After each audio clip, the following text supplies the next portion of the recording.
दुःख हा शब्द खूप व्यापक आहे. इंग्रजीमध्ये सफरिंग्स म्हणतात.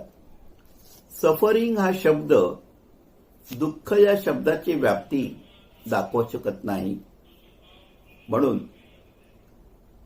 दुःख म्हणजे काय ते आपण थोडं समजावून घेऊया. Anything which is unpleasant, uncomfortable, causing distress, which is miserable, which create grief, anxiety, all this thing comes under the capsule of दुःख.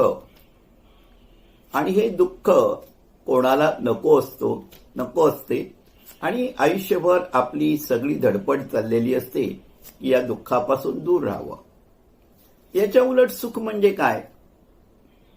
सुख म्हणजे हॅपीनेस, कम्फर्ट अँड ईज. आणि सुख हे सगळ्यांनाच हवं असतं. वेदांतामध्ये त्रिविध दुःख सांगितलेली आहेत. पण बुद्ध त्रिविध दुःख सांगत नाही, तर Buddha gives 3 aspects of suffering. One is suffering of suffering. Second is suffering of change. And third is suffering is pervasive. Suffering of existence. अशा रीतीनं 3 मध्ये बुद्ध सफरिंग विभागून सांगतो. आता बुद्ध असं म्हणतो की हे जे सफरिंग ऑफ सफरिंग आहे त्याच्यामध्ये जन्मदुःख आहे, बर्थ. दुसरं आहे ओल्ड एज, म्हातारपणाचं दुःख आहे. तिसरं आहे इलनेस, आजारपणाचं दुःख आहे. डेथ, मृत्यू, नाश होणं याचं दुःख आहे. आणि हे दुःख फिजिकल लेवलला आहे, मेंटल लेवलला आहे. दोन्ही प्रकारे हे दुःख माणसं भोगत असतात. आणि दुसरं असं आहे सफरिंग ऑफ चेंज. म्हणजे त्याच्यातून अँझायटी येते. त्याच्यातून आपण बऱ्याच वेळेला असं बघतो की ताण निर्माण होतो, स्ट्रेस निर्माण होतो, डिप्रेशन निर्माण होतं. अशा गोष्टी होतात. सफरिंग ऑफ चेंज हे जे सगळं बदलत असतं ना, त्याचा परिणाम पण आपल्या मानसिकतेवर होत असतो. बुद्धांनी हे जे 3 आस्पेक्ट्स ऑफ सफरिंग सांगितलेले आहेत, 14व्या शतकामध्ये तिबेटमध्ये लामा त्सोंगखपा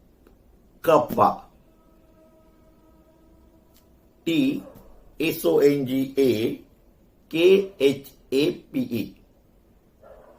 त्सोंगखपा नावाचा एक लामा होऊन गेला. त्यांनी या बुद्धाच्या 3 आस्पेक्ट्स ऑफ सफरिंगचं वर्गीकरण 8 टाइप्स ऑफ सफरिंग मध्ये केलेले आहे. म्हणून त्याचा मी तुम्हाला चार्टही दाखवतो, तो बघून घ्या.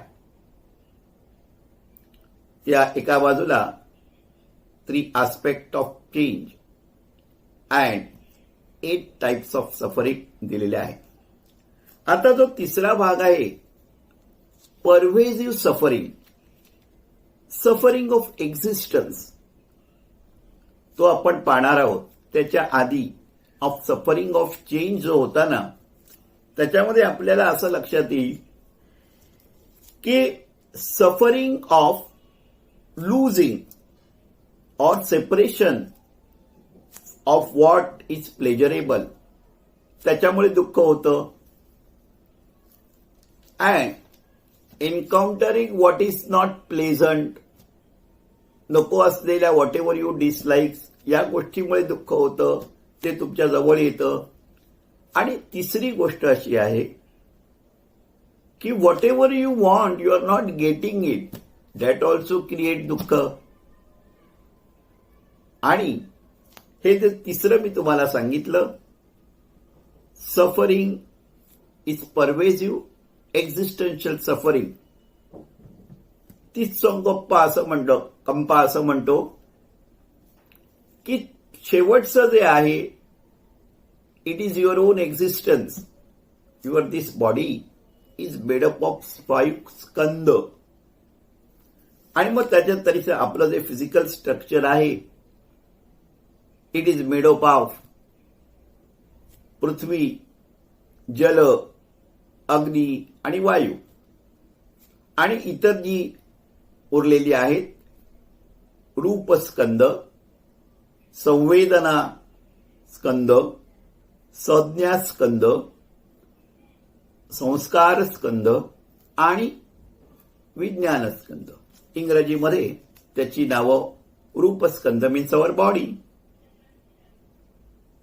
वेदना किंवा संवेदना स्कंद मीन्स युअर फिलिंग, संज्ञा स्कंद म्हणजे your perception, and sanskar skandha means your mind, how it is behaving, activated sanskar. आणि विज्ञान स्कंद मीन्स युअर अवेअरनेस. अशा रीतीने त्याचं केलेलं आहे. तर ह्याच्यामुळे दुःख होतं. म्हणजे असं शेवटच्याचं वर्गीकरण किंवा एक्सप्लेनेशन जर द्यायचं झालं तर आपण असं म्हणू शकू की we the living beings are trap in the cycle of existence known as sansar, and we are wandering. त्याच्यामध्ये भरकटलेला आहोत आपण, day in and day out, year after year, life after life. And why it is happening? Because of ignorance. And so first we have to find out what is the cause. And if you can find out the cause, you can find out the remedy. Unless you know the cause. कारण काय आहे? बुद्धाच्या ह्याच्यामध्ये सगळं कार्यकारण भाव आहे. Cause is behind all happening. If this is the cause, this is the happening. If you remove the cause, effects will also come down. असं त्याच्यावर बसलेलं आहे. या बुद्धाच्या संपूर्ण जीवनामध्ये दुःख आहे आणि life is full of suffering असं जे म्हणतो ना, तर Buddha, remember from all the discussion, you will find Buddha is not referring to physical pain.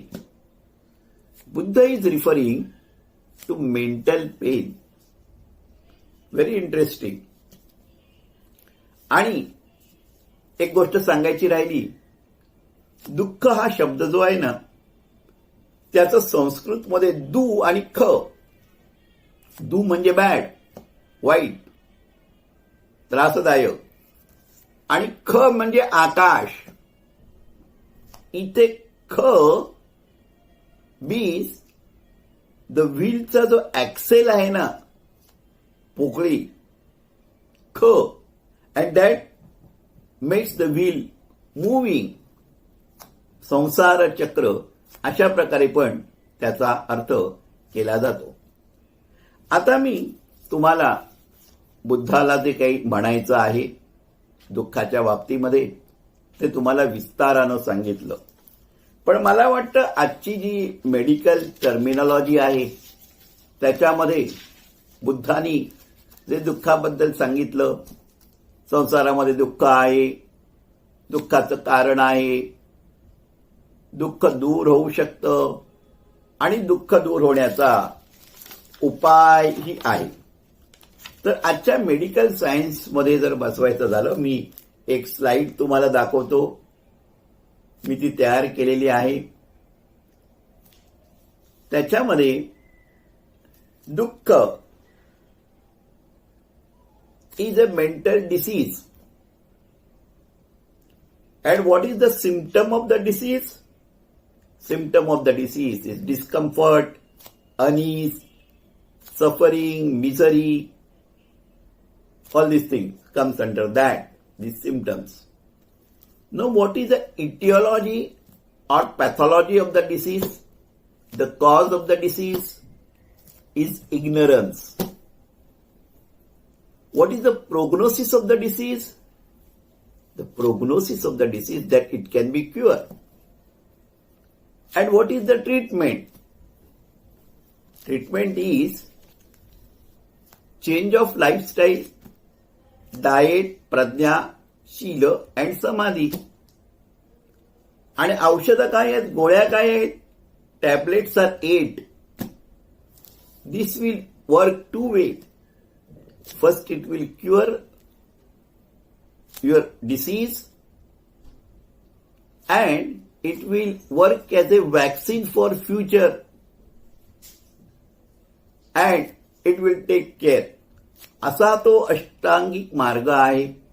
आजच्या मेडिकलच्या टर्ममध्ये सांगितल्यानंतर एकदा आपण मान्य केलं की Buddha is talking about the mental disease.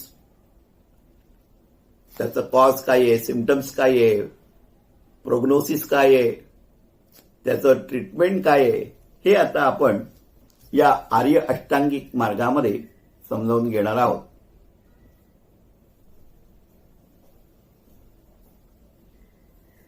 बाराच्या भाषेमध्ये सांगितलं की चटकन समजतं, नाहीतर पांडित्याची चर्चा होते, साळच बेजोड होऊन जातं.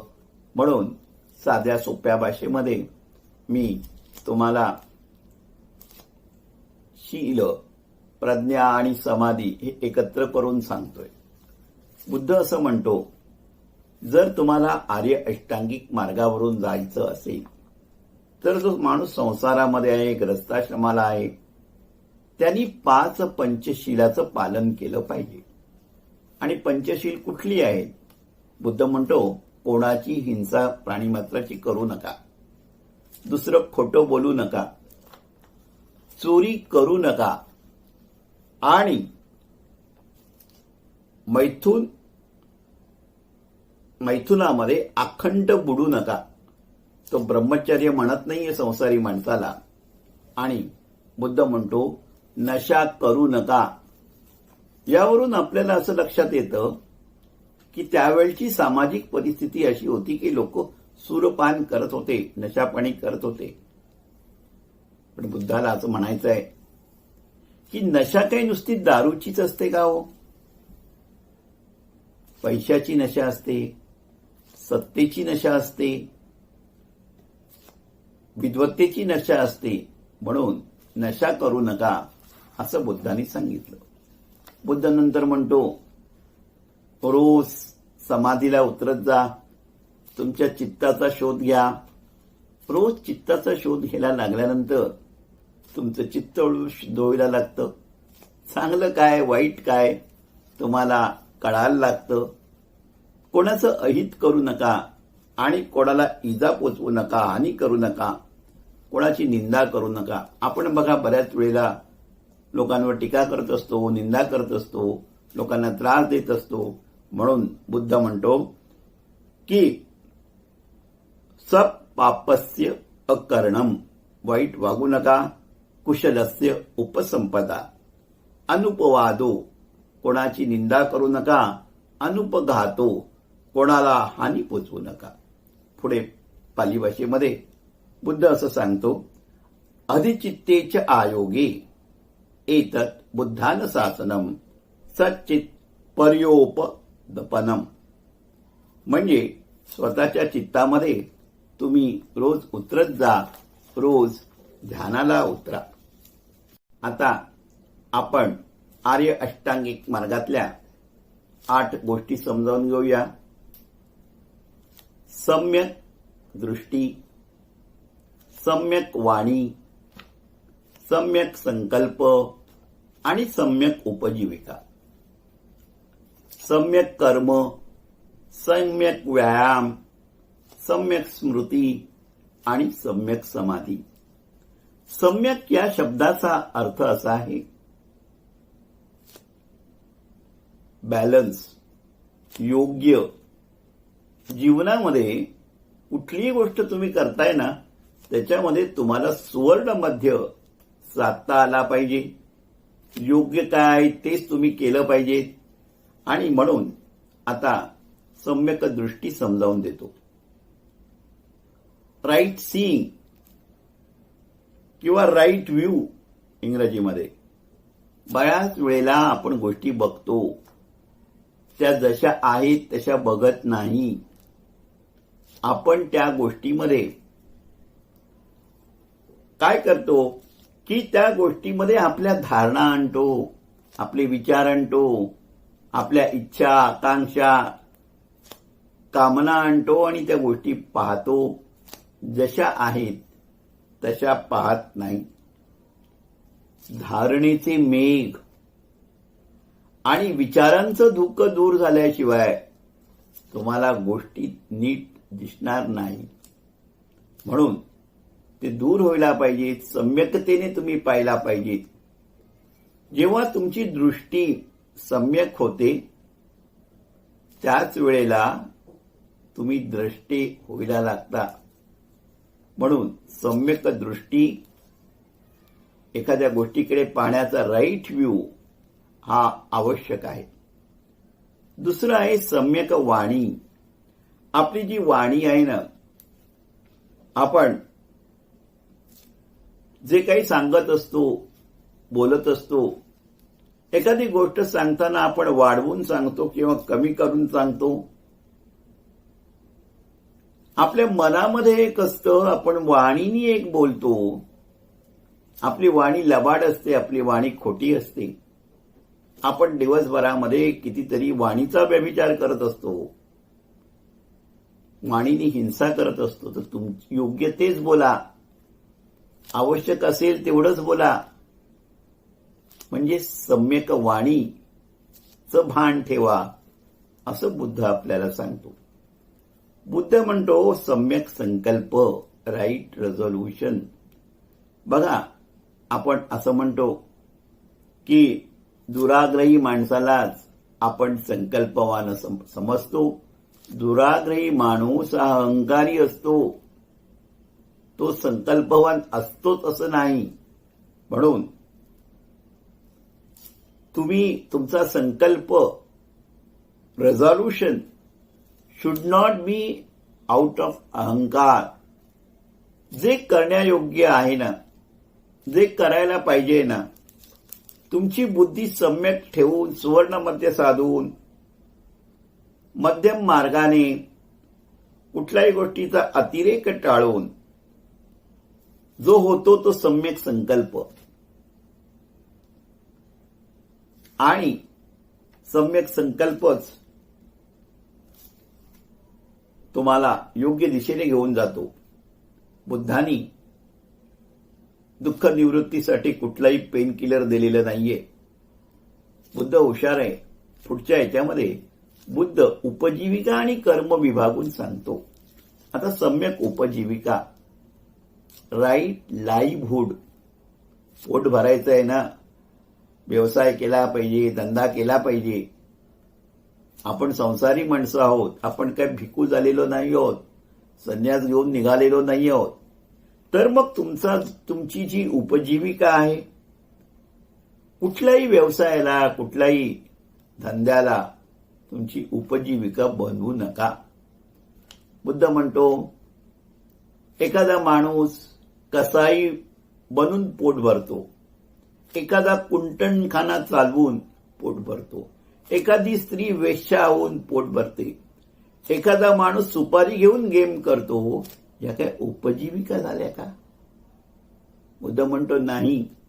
तुमची उपजीविका जर सृजनात्मक असेल तरच तुम्ही शांतीचा अनुभव घेऊ शकाल. आणि म्हणून सम्यक उपजीविकेला जीवनामध्ये महत्व आहे. आता सम्यक ऍक्शन किंवा बिहेवियर, कर्म, आपल्याला जे करायचं आहे ते कर्म, करण्याजोगं आहे ते कर्म, करायला हवं ते कर्म. आणि आपण बऱ्याच वेळेला जे करायला पाहिजे ते करत नाही. दुसऱ्यांनी काहीतरी केलं म्हणून मी करतो. त्यांनी मोबाईल घेतला, मी मोबाईल घेतला, माझ्याकडे पैसे नाहीत पण मी कर्ज काढून घेईल. माझा बिहेवियर याच्यामध्ये एक काहीतरी सातत्य पाहिजे, त्याच्यामध्ये एक काहीतरी शिस्त पाहिजे, त्याच्यामध्ये एक काहीतरी सम्यकता पाहिजे. आणि तुम्ही गोष्टी जर फोकस राहून केल्यात, सहिष्णुतेने केल्यात, विश्वासाने केल्यात तर गोष्टी व्यवस्थित व्हायला लागतात. तुम्ही बॅलन्स स्टेट ऑफ माइंड मध्ये राहता. म्हणून बुद्ध सांगतो सम्यक कर्माची आवश्यकता आहे. सम्यक व्यायाम. मी व्यायाम म्हटला म्हणून हसू नका. बोया उंच करण्याचं काहीच कारण नाही. बुद्ध म्हणतो सम्यक व्यायाम. व्यायामामध्ये नुसती काही शरीराची कसरत येते का? नाही. आसनं येतात का? नाही. व्यायामामध्ये तुमचं शरीर, तुमचं मन, तुमचा आहार आणि तुमचा विहार या सगळ्या गोष्टी त्याच्यामध्ये येतात. बघा, एखादा माणूस जास्त करतो, अति करतो, ओव्हर करतो आणि एखादा माणूस आळशी असतो, तो काहीच करत नाही. उतावळा माणूस जास्त करून बसतो. बुद्ध म्हणतो शुद्ध संकल्पासाठी प्रयत्नशील असणं म्हणजे सम्यक व्यायाम.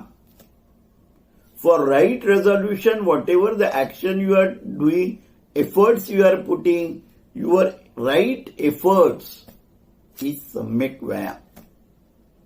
सातवी गोष्ट आहे सम्यक स्मृती, राईट माइंडफुलनेस. म्हणजे काय की बऱ्याच आपण स्मृती म्हटलं की आठवण, मेमरी, बरोबर आहे. आपण आयुष्यामध्ये नको असलेल्या गोष्टी आठवत असतो. बघा, चांगल्या गोष्टी आपण विसरतो आणि वाईट गोष्टीच आपल्याला आठवत राहतात. हा मला काहीतरी बोलला, यांनी माझा अपमान केला, आजच्यामध्ये माझा पराभव झाला, माझी अवहेलना झाली, या गोष्टी आपण साठवत असतो. त्यातून काम, क्रोध, द्वेष, मत्सर या भावना आपण आपल्या जवळ बाळगत असतो.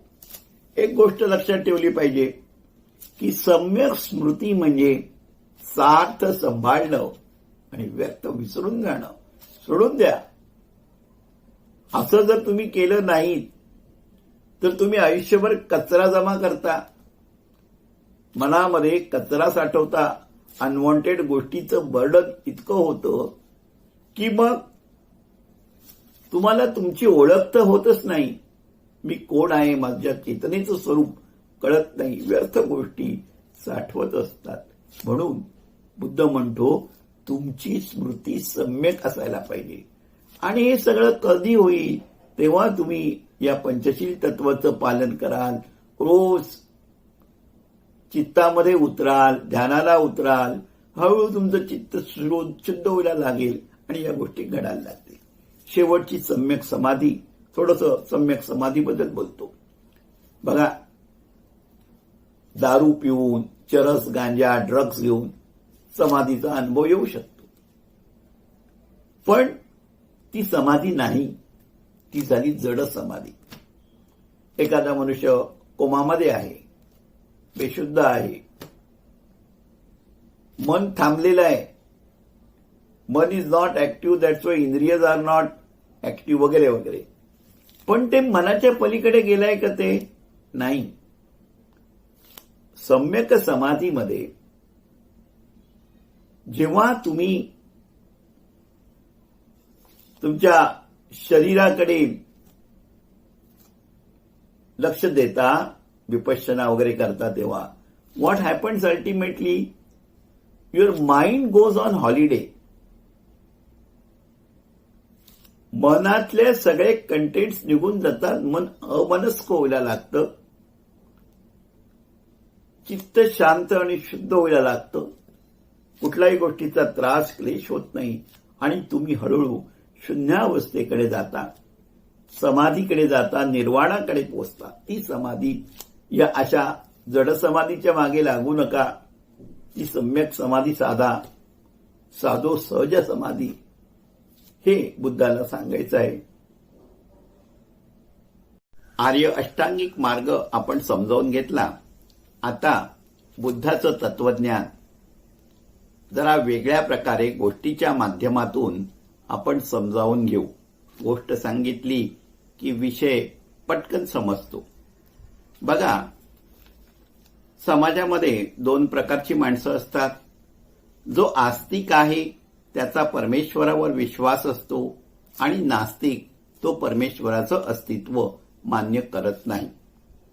आस्तिक आणि नास्तिक ही दोघंही आपल्या मतावर ठाम असतात, परंतु जो जिज्ञासू आहे, ज्याला सत्य जाणण्याची इच्छा आहे, जो मुमुक्षू आहे, ज्याच्याकडे इन्क्विजिटिव्हनेस आहे, तो ओपन असतो आणि त्याला सत्य जाणून घेण्याची जिज्ञासा असते. बऱ्याच वेळेला असं होतं, लोक प्रश्न विचारतात. खास करून अध्यात्माच्या क्षेत्रामध्ये अनेक जण प्रश्न विचारतात. त्यामागे आपल्याला किती कळतं, आपली विद्वत्ता किती आहे हे सांगण्याचं असतं आणि आपल्या मताची पुष्टी त्यांना हवी असते. अशी जी असतात लोक की ज्यांना फक्त चर्चेमध्ये इंटरेस्ट असतो, आपलं बुद्धिमत्तेचं प्रदर्शन करण्यामध्ये इंटरेस्ट असतो, अशा लोकांना गौतम बुद्धांनी खूप चांगल्या प्रकारे हँडल केलं होतं. मॅनेजमेंटचं सूत्र गौतमाला चांगलंच अवगत होतं असं म्हणायला हरकत नाही. बुद्ध या गावातून त्या गावात जात असे. एकदा बुद्धाला भेटायला सकाळी एक माणूस आला. त्यांनी बुद्धाला प्रश्न केला. म्हणाला, ईश्वर आहे ना? माझा ईश्वरावर विश्वास आहे. तुमचं काय मत आहे? God is there? Buddha said, ईश्वर नव्हता, ईश्वर कधीच नव्हता आणि ईश्वर कधीच असणार नाही. तो माणूस म्हणाला, तुम्ही असं काय बोलताय? तो म्हणाला, मी खूप शोध घेतला आणि या मताला मी आलो की ईश्वर नाही. तो माणूस मुकाट्यानं निघून गेला. दुपारी आणखीन एक माणूस बुद्धाकडे गौतमाकडे आला. त्यांनी प्रश्न विचारला, माझं असं मत आहे की ईश्वर नाही. तुमचं काय मत आहे? ईश्वर नाही आहे ना? बुद्ध हसला. म्हणाला, असं काय म्हणता तुम्ही? ईश्वरच आहे. ईश्वराशिवाय जगात दुसरं काही नाही. ईश्वर प्राणी हे सगळं विश्व भरलेलं आहे. तो माणूस म्हणाला, तुम्ही काय बोलताय? मला वाटलं तुम्ही नास्तिक आहात म्हणून मी तुमच्याकडे आलो. तुम्ही काहीतरी वेगळंच बोलून राहिला आहे. संध्याकाळी आणखीन एक माणूस बुद्धाकडे येतो आणि बुद्धाला प्रश्न विचारतो. हात जोडून with a folded hand he asked Buddha, ईश्वर आहे का नाही मला माहिती नाही. तुम्ही मला मार्गदर्शन कराल का? बुद्धाचा आनंदाकम शिष्य आणि चुलत भाऊ होता, त्याच्याबरोबर असायचा. तो पाहत होता. सकाळी एक माणूस येतो, बुद्ध त्याला सांगतो ईश्वर नाही. दुपारी येतो, बुद्ध सांगतो ईश्वर आहे. आणि हा संध्याकाळी तो माणूस विचारतोय, आता बुद्ध गौतमा आणखीन काय दिवे लावतो असा प्रश्न त्या आनंदाच्या मनामध्ये आला. बुद्ध काही बोलला नाही. बुद्ध हसला आणि बुद्धाने डोळे मिटून घेतले. त्या माणसाला संदेश मिळाला. त्याला वाटलं बुद्धाचंही तेच उत्तर आहे. त्यांनी आपले डोळे मिटून घेतले आणि तोही बुद्धाबरोबर ध्यानाला उतरला. अर्धा तास होऊन गेला, पाऊण तास झाला. बुद्धाने डोळे उघडले. त्यांनी डोळे उघडले. बुद्धाला त्यांनी नमस्कार केला. धन्यवाद म्हणाला. मी धन्य झालो. मला माझ्या प्रश्नाचं उत्तर मिळालं. मी तुमचा आभारी आहे असं म्हणून तो आनंदाने निघून गेला.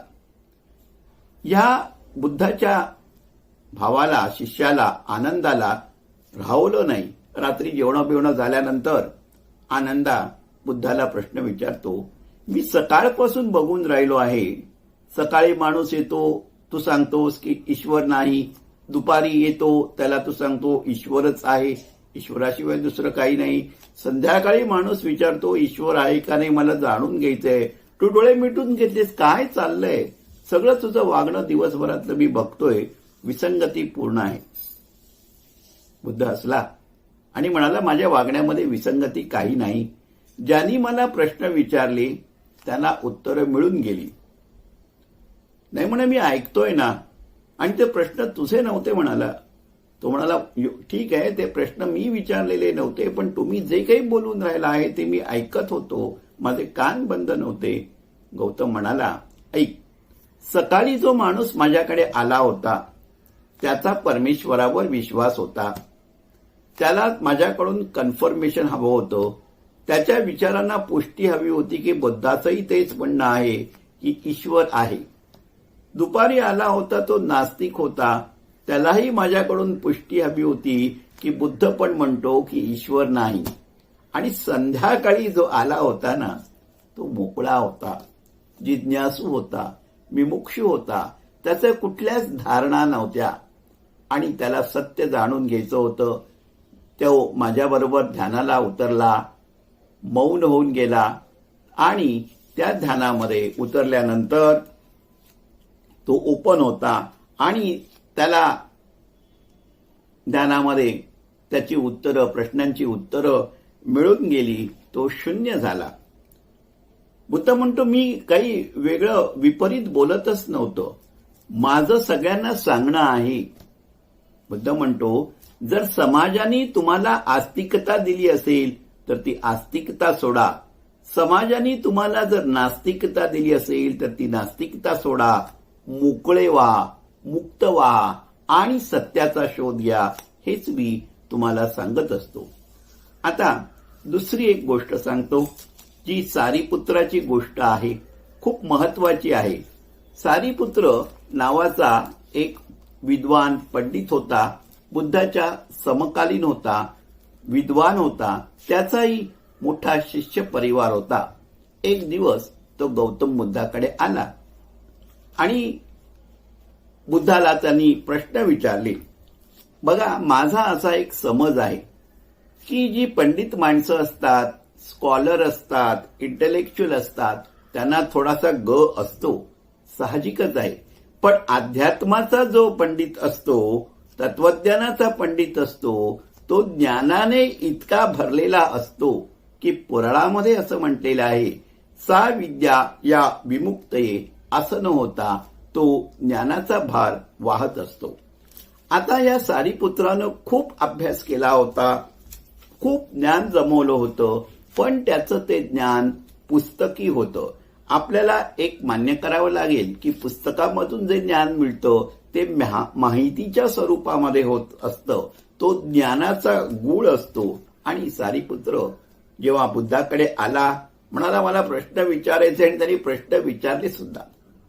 त्याच्यावर बुद्धांनी त्याला दिलेलं उत्तर खूप मार्मिक आहे. बुद्ध म्हणाला, हे प्रश्न तुझे नाहीयेत, हे प्रश्न तुला पडलेले नाहीयेत, हे प्रश्न पांडित्याचे आहेत, इंटलेक्च्युअल आहेत, भाड्याचे आहेत. तो म्हणाला, असं कसं म्हणता हो? हे प्रश्न मला पडले, मी तुम्हाला विचारलं. जणू काही बुद्धाला म्हणायचं होतं, सारीपुत्रा, बघ, तू पुस्तकं वाचलीस, ग्रंथ वाचलेस, त्यातून तुझ्या मनामध्ये हे प्रश्न उभे राहिले. तू गीता वाचली असतीस, उपनिषदं वाचली असतीस, पुराण वाचलं असतंस, कुराण शरीफ वाचलं असतंस, बायबल, ग्रंथासाहेबा, अगदी धम्मचक्र पद्म जरी वाचलं असतंस, तरी तुझे प्रश्न त्यातून हे उभे राहिलेले आहेत. तो म्हणाला, मला माहिती आहे की मी आता कुराण, बायबल म्हणालो. बुद्ध, जीसस ख्राइस्टच्या आधी 500 वर्ष होऊन गेला. पण सांगायचा मुद्दा असा आहे की बुद्धाला असं सांगायचं होतं की तू ग्रंथ वाचलेस, पुस्तकं वाचलीस, त्याच्यातून तुला हे प्रश्न उभे राहिलेले आहे. जणू काही गौतमाला असं म्हणायचं होतं, तू वात्सायनाचं कामसूत्र वाचलंस किंवा न्यूक्लिअर फिजिक्सचं पुस्तक वाचलंस, तर तू आता मला ते प्रश्न विचारतो आहेस त्याच्यापेक्षा वेगळे असते. कदाचित वात्सायनाचं कामसूत्र वाचलं असतं तर सारीपुत्रांनी बुद्धाला प्रश्नच विचारले नसते. म्हणजे हे प्रश्न तू जे वाचन केलंस, ग्रंथ वाचलेस, त्यातून उभे राहिलेले आहेत. तुझ्या अंतर्यामी हे प्रश्न उमटलेलेच नाहीत. जेव्हा तुझ्या अंतर्यामी प्रश्न उमटतील तेव्हाच तुम्हाला प्रश्न विचार. सारीपुत्र प्रामाणिक होता. म्हणाला, बरोबर आहे तुम्ही म्हणता, माझे प्रश्न फाड्याचे होते, माझे प्रश्न हे इंटलेक्च्युअल होते, पांडित्याचे होते. मी माझे सगळे प्रश्न मागे घेतो आणि मला जेव्हा प्रश्न पडतील, अंतर्यामी उमटतील, तेव्हाच मी तुम्हाला प्रश्न विचारेन. सारीपुत्र बुद्धाकडे शिष्य म्हणून राहिला. सारीपुत्र बुद्धाकडे शिष्य म्हणून 12 वर्ष राहिला. He remain in silent, not spoken any word for 12 years. After 12 years, Buddha asked him, 12 वर्ष निघून गेली. बघा, मौन बसणं एवढं सोपं नाहीये. आपल्याला सतत बोलायची सवय असते किंवा दुसऱ्याचं बोलणं ऐकायची सवय असते. मौनामध्ये बसता येत नाही. सारीपुत्र 12 वर्ष मौन होऊन बुद्धाकडे राहिला. 12 वर्षानंतर बुद्ध त्याला म्हणतो, सारीपुत्रा, आता विचार प्रश्न. सारीपुत्रानं 12 वर्षांनी तोंड उघडलं आणि म्हणाला, माझ्या मनामध्ये आता कुठलेही प्रश्न उरलेले नाहीयेत. तो म्हणाला,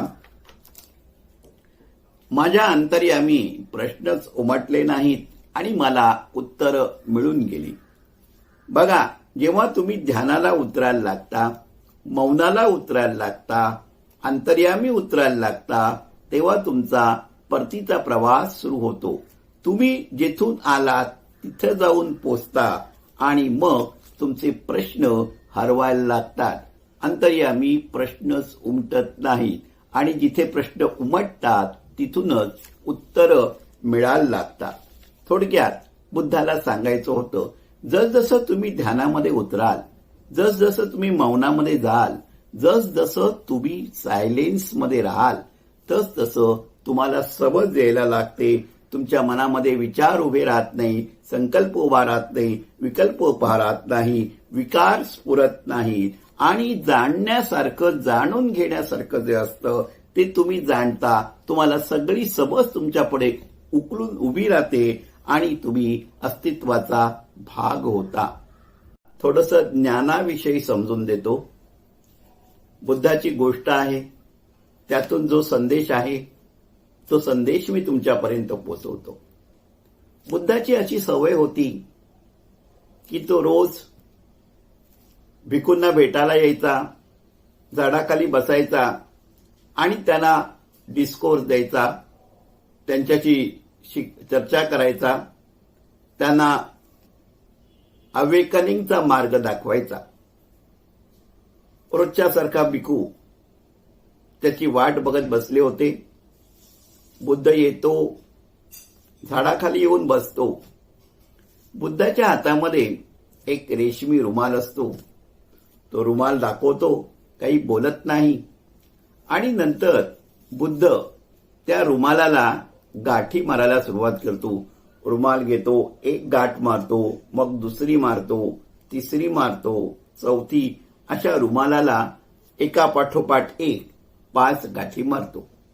गाठी मारून झाल्यानंतर बुद्ध त्या भिक्खूंना उद्देशून म्हणतो, आधीचा रुमाल आणि आता हा जो गाठी मारलेला रुमाल आहे याच्यामध्ये काही फरक आहे का? तेव्हा एक भिक्खू हुशार होता, त्याला बुद्धाची सवय माहिती होती. तो उठून उभा राहिला आणि म्हणाला, महाराज, आम्हाला गोंधळात टाकू नका. तुम्हाला नक्की काय म्हणायचे ते सांगा. आम्ही जर असं म्हटलं की हा गाठ मारलेला रुमाल वेगळा आहे, तर तुम्ही आम्हाला म्हणणार आहात रुमाल वेगळा कसा आहे? रुमालाची वीण तीच आहे, धागा तोच आहे, रेशीम तेच आहे, त्याचा रंग तोच आहे, रुमाल वेगळा कसा? आणि भिक्खू पुढे म्हणतो, आणि आम्ही जर म्हटलं की रुमाल तोच आहे, तर तुम्ही आम्हाला सांगणार आहात रुमाल तोच कसा? त्या रुमालामध्ये तुम्ही सामान बांधून आणू शकत होता, त्या रुमालाने तुम्ही तुमचं डोकं झाकू शकत होता. आता गाठ असलेला जो आहे त्यामुळे त्याचे गुणधर्म बदललेले आहेत. तो पूर्वीचा रुमाल राहिलेला नाही, त्याचा उपयोग बदलला, त्याचे गुणधर्म बदलले. बुद्ध हसला. बुद्ध म्हणाला, बरोबर आहे तुमचं म्हणणं, पण मला जे काही तुम्हाला सांगायचं आहे ते हेच आहे की तुम्ही तुमच्या चेतनेला जशा ज्ञानाच्या गाठी बनत जाता तसा तुम्ही त्या चेतनेचा उपयोग बदलवता. चेतनेचा एकच उपयोग आहे आनंद. बुद्ध म्हणतो, तुम्ही गीता वाचलीत, उपनिषद वाचलत, कुराण वाचलत, बायबल वाचलत, ग्रंथसाहेबा वाचलात, धम्मपद वाचली, तुम्ही ज्ञान जमा करायला लागलात. उदाहरण म्हणून सांगतोय की एक एक ज्ञानाच्या गाठी तुमच्या चेतनेला बसायला लागतात. त्या ज्ञानाच्या बेड्या तुमच्या पायामध्ये पडायला लागतात आणि त्या ज्ञानाच्या गाठीमुळे फार मोठा बदल होतो तुमच्यामध्ये. बुद्ध म्हणतो की तुम्ही आनंद हरवून बसता. एवढंच नाही तर तुम्ही जे ज्ञान मिळवलेलं आहे पुस्तकामधून, त्या ज्ञानाचे तुम्ही बंदी होता. निरभ्र आकाशाचं आभाळ बनतं आणि तुमच्या ज्ञानाचे मेघ आकाशामध्ये दाटून जातात आणि तुम्हाला मोकळेपणाने स्वच्छंदपणे विहार करता येत नाही. By reading so many books you collect the knowledge that becomes cloud and covers the infinite sky. That is what happens. Buddha म्हणाला, चेतनेचा एकच उपयोग आहे आनंद, पण त्याच्यावर जर ज्ञानाच्या गाठी बनायला लागल्या तरी अशी स्थिती येते. बुद्ध म्हणतो, आता मी त्या गाठी सोडवू इच्छितो. आणि मग बुद्धाने गाठी सोडवायला घेतल्या. तो रुमाल होता, त्याची दोन टोकं धरून असा खेचायला लागला, ताणायला लागला. एक भिक्खू उभा राहिला. बुद्धाच्या वेळेला लोकशाही होती, भिक्खूंना बोलण्याचा अधिकार होता. म्हणाले, महाराज तुम्ही काय करताय? What are you doing? By doing so you are making this not tighter. It will be very difficult to open. गाठ निर्गाठ होऊन जाईल, गाठ बारीक होऊन जाईल आणि मग ती गाठ उकलणं कठीण होऊन जाईल. बुद्ध म्हणाला, मला तेच सांगायचंय. जसजसं तुमचं ज्ञान सूक्ष्म होत जातं तसतसं त्या गाठी सोडवणं कठीण होऊन जातं. ज्ञानाच्या गाठी सोडवणं कठीण होऊन जातं. आणि बुद्धांनी पुढे फार सुरेख सांगितलंय. तो म्हणतो की जितकं ज्ञान सूक्ष्म तितक्या गाठी सूक्ष्म. आणि ज्ञान ज्याला आपण म्हणतो ना, ज्ञान म्हणजे तर्क नाहीये, ज्ञान म्हणजे पांडित्य नाहीये, ज्ञान म्हणजे चर्चा नाहीये, ज्ञान म्हणजे बहस नाहीये, ज्ञान म्हणजे आत्मबोध आहे. तुम्ही ध्यानाला उतरायला लागा, तुम्हाला बोध व्हायला लागेल. तुम्हाला जेव्हा बोध व्हायला लागतं तुम्ही तेव्हा जाणता की मी काहीच जाणत नाही. तेव्हा ज्ञानाची सगळी द्वारं तुमच्या पुढे उभी राहतात. मी तुम्हाला बुद्धाच्या जीवनातल्या 3 गोष्टी सांगितल्या. पहिली गोष्ट कन्फर्मेशन हवं असतं, दुसरी गोष्ट सारीपुत्राची गोष्ट, आणि आता ही ज्ञानाच्या गाठींची गोष्ट तुम्हाला सांगितली. या गोष्टीमधून बुद्धाला काय म्हणायचंय, बुद्धाचे विचार आपल्याला स्पष्ट होतात. आज मी या गोष्टी तुम्हाला बुद्धाच्या चरित्रामध्ये वाचायला मिळतील, अनेकांनी सांगितल्या आहेत. पण आज मी तुम्हाला एक गोष्ट सांगणार आहे, ती खूप महत्वाची आहे. अध्यात्माच्या प्रवासामध्ये ती खूप महत्वाची गोष्ट आहे, ती लक्षात ठेवा. रवींद्रनाथांचा नेहमी मी उल्लेख करत असतो, रवींद्रनाथ टागोर. रवींद्रनाथ टागोरांची प्रार्थनाही मी तुम्हाला सांगत असतो. ते भगवंताकडे, ईश्वराकडे अशी प्रार्थना करतात, हे परमेश्वरा, माझ्यावर कितीही संकट आली तरी मला तू त्या संकटातून बाहेर काढायची याचना मी तुझ्याकडे करणार नाही, परंतु त्याही परिस्थितीमध्ये माझी तुझ्यावरची असलेली श्रद्धा, निष्ठा काकणभर कमी होऊ देऊ नकोस. ही रवींद्रनाथांची प्रार्थना मी तुम्हाला सांगत असतो. तसंच रवींद्रनाथांची आणखीन एक कविता आहे. O my death, come and whisper to me, tell the secret of you. ये मृत्यू ये आणि तुझं गुपित माझ्या कानामध्ये हळूवार सांग. जणू काही एखाद्या प्रेयसीला बोलवावं आणि तिने आपल्या कानामध्ये साथ घालवावी, अशा प्रकारची मृत्यू ये आणि तुझं गुपित सांग, अशी रवींद्रनाथांची कविता आहे.